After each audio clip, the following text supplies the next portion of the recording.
All right, good afternoon.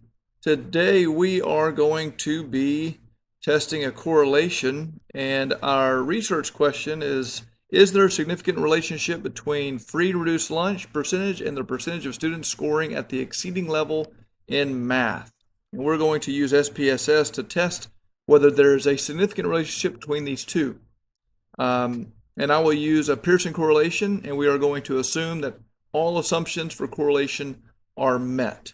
So, first we're going to go up here and we're going to go to Analyze, hover over Correlate, come over here to Bivariate, click on that. Obviously, we want to make sure that our free and reduced lunch is selected for a variable and that math exceed is selected for a variable. We want to make sure Pearson is selected and two-tailed for test of significance is selected. And I always like to have a check for flag significant correlations. And so once those are checked, we're going to come down here and click OK. Now, after we click OK, we can see that we have a table that pops up, and SPSS produces a correlation table, and the Pearson correlation between free and reduced lunch and math exceed, we can see our R value is equal to negative 0.96, negative 0.696, with a significance level of P is less than 0.001, and a sample that is equal to 235. N is equal to 235. And because we see that the p-value is less than 0.05, this relationship is statistically significant.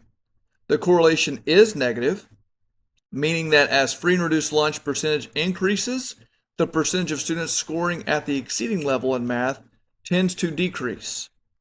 So, next, we want to evaluate the relationship on whether or not it's meaningful, not just statistically significant. We want to see if the strength of the correlation is strong, because the absolute value of R, we can see, is about 0.70. And to describe practical meaning, we calculate by going R squared, and that's going to be about 0.484. And so the percentage there will be 48.4% of the variation in math exceeding being associated with the differences in free and reduced lunch across districts. And that is a large practical effect in real world situations.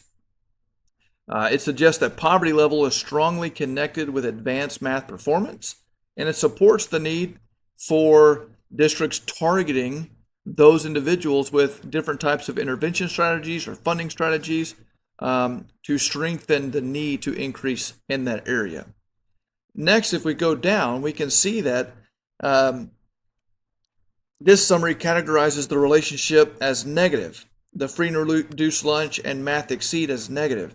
And so that simply means that the Pearson correlation result reinforces that the relationship is inverse, that higher free and reduced lunch is associated with lower exceeding performance in math.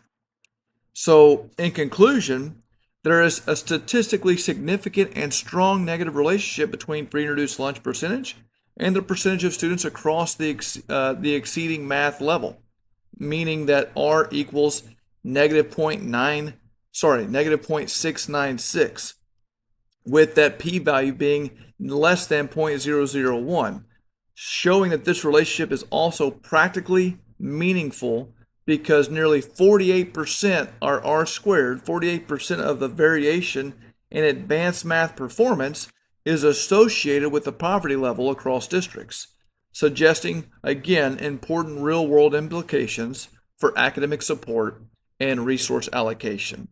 I hope that this helps in showing how we would find these correlations and the meanings of them. Thank you.